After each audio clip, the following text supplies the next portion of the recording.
Bismillahirrahmanirrahim. This is Amna. Today we will discuss very important statements by Israel officials. क्या उनकी statement सामने आई है वो इंशाल्लाह आज की वीडियो में हम लोग देखेंगे, लेकिन उससे पहले मैं आपको एक बात बता दूं कि अब ये वो वक्त आ चुका है कि अगर आपने हार का चेहरा देखना है ना, तो आप हार का चेहरा देखें इसराइल का, क्योंकि साल से ऊपर हो चुके हैं। हमास को टोटली वो ख़त्म नहीं कर सके। हिजबुल्लाह ने तो उनको मज़ा ही चखा दिया है। मतलब किसी की सोच नहीं थी कि हिजबुल्लाह जो है वो इसराइली फ़ौजों को इतना मारेगा, और उसने मारा है। ठीक है, और तकरीबन एक महीने में 40 टैंक्स, बहुत महंगे वाले जो उनके टैंक्स होते हैं, वो तबाह किए हैं, जिसने उनकी इकोनॉमी को बहुत ज़्यादा हिट किया है। और रात को मैं एक और आर्टिकल पढ़ के सोई थी जिसमें बताया गया था कि भाई ग्राउंड ऑपरेशंस जो इसराइल ने किए हैं साउदर्न लेबनान में, वहाँ पर उनके बहुत से फ़ौजी मारे गए हैं, बहुत ज़्यादा। और तकरीबन रात को तो 25 फ़ौजी उनके मतलब कि जहन्नम वसल हुए थे। तो आप कह सकते हो कि भाई बहुत बड़ी फतह जो सी है वो हिजबुल्लाह ने हासिल की है। और ये मैं नहीं कह रही हूँ, इसराइल ने ख़ुद तस्लीम किया। ख़ुद इसराइल ने कहा है कि भाई अब नहीं हम लड़ सकते हैं। इसराइल के डिफेंस मिनिस्टर ने ऐलान किया है कि, बल्कि एक ऑफिशियल स्टेटमेंट उनकी जारी हुई है कि इस मसले का सफारती हल निकाला जाए 1 महीने बाद। ठीक है, तो हमास से मार खाने के बाद, हिजबुल्लाह से मार खाने के बाद, अब जब ईरान से मार खाने की बारी आई है, तो अब उसको फ़ौरन से ये ख्याल आ गया कि भाई अब ये जंग ख़त्म होनी चाहिए, क्योंकि अब उसकी बस हो चुकी है।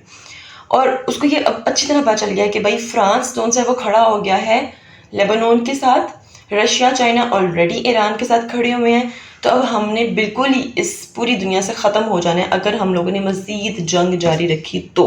इसके अलावा इसराइल का जो डिफेंस मिनिस्टर है उसकी एक स्टेटमेंट आई है कि भाई हमें दर्दनाक समझौता करना पड़ेगा, जिसके पीछे आधा यूरोप खड़ा हुआ था, अब नहीं खड़ा हुआ क्योंकि फ्रांस भी निकल गया, बाकी स्टेट्स भी वहाँ से निकल रहे हैं।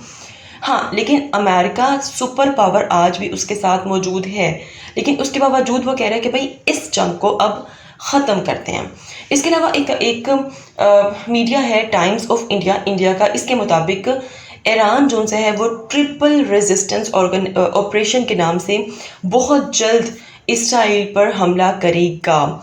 और इसके अलावा ईरान के जो डिफेंस मिनिस्टर हैं और उनके जो आर्मी चीफ हैं, उनका भी ये बयान आया है कि आज नहीं तो कल हमला ज़रूर होगा। ये उन लोगों के लिए स्टेटमेंट जारी की गई थी जिनको लगता था कि भाई अब ईरान हमला नहीं करेगा क्योंकि पहले ईरान ने कर दिया, फिर इसराइल ने कर दिया, बात ख़त्म होगी। नहीं, उन्होंने कहा कि भाई हम लोग करेंगे। ठीक है, Besides this, again coming to Hezbollah ने इसराइली जसूस त्यारा हरमस 900 जो कि बहुत एक्सपेंसिव और इवन कि इसको ढूंढना भी मुश्किल होता है, उसको मार कराया है। ठीक है, एक और बहुत इम्पॉर्टेंट स्टेटमेंट है इसराइल डिफेंस फोर्स IDF, उसकी तरफ से ये स्टेटमेंट सामने हुए, कहते हैं कि भाई बहुत जल्द अब हमें ये जंग जो सी है वो ख़त्म करनी होगी और सफारती चैनल को हमें ऑन करना पड़ेगा। मतलब वो ख़ुद अपनी हार जो से वो तस्लीम कर रहे हैं। क्यों कर रहे हैं? और उन्होंने बाकायदा तौर पे कहा है कि भाई हम अपना मकसद अचीव नहीं कर सके। क्या गज़ा उन्होंने ले लिया? क्या लेबनान मतलब कि हिजबुल्लाह से हार खा ली? क्या ईरान से जो उन्होंने अटैक्स किए, क्या वहाँ पर उन्होंने अपना मकसद पूरा किया? नॉट एट ऑल, कहीं पे भी उनको अपना मकसद नहीं मिला। छोटे छोटे बच्चों को मारना, सिविलियंस को मारना, क्या वो मकसद अटेन करने? Definitely not. इवन के इसराइली अपोजिशन लीडर ने उसकी जो स्टेटमेंट आई है वो ये है कि भाई हम जंग हार चुके हैं and we are losing too many soldiers. हम रोज़ अपने फ़ौजी दफना रहे हैं। कितनी तकलीफ़ हो रही है ना कि रोज़ अपने फ़ौजी दफनाने की। हम लोगों ने तो अपने हाथों से रोज़ अपनी औलादें, अपने छोटे छोटे बच्चे दफनाए हैं।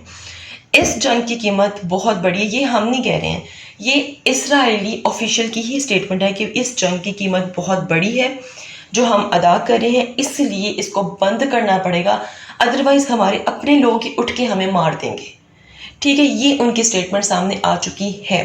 बिसाइड्स दिस, US ने एक स्टेटमेंट जारी की है और उसने कहा है कि भाई जो ईरान है वो हमला करेगा। ये ईरान ने नहीं कहा या किसी मुस्लिम ममालिक ने नहीं कहा, वो कह रहा है कि खुद कह रहे हैं, खुद ही असम्पशंस लगा रहे हैं कि ईरान हमला करेगा। और हमें लगता है کہ 5 نومبر یا 6 نومبر کو کرے گا جب US الیکشنز کنڈکٹ ہو رہے ہوں گے، تو اس سے پہلے مینس کہ جب ہم وہاں بیزی ہوں گے تو اس سے پہلے ایران جو ان سے ہے وہ حملہ کرے گا اور بہت بڑا حملہ کرے گا. اور ساتھ ساتھ وہ یہ بھی کہہ رہے ہیں کہ بھائی ایران کو اس طرح کا حملہ نہیں کرنا چاہیے، ایران کو بس یہ چیز ختم کرنی چاہیے، مینس کہ منتیں کرنے پر وہ اتر آئے ہیں. تو یہ تھی جی آج کی news. If you have any question do not you question comment section below and hit the like and subscribe button if you haven't yet. ملتے ہیں نیکسٹ ہاٹ ایشو کے ساتھ. انٹل دین مجھے اپنی دعا میں یاد رکھیے گا. اسٹے ٹیونڈ اینڈ اللہ حافظ.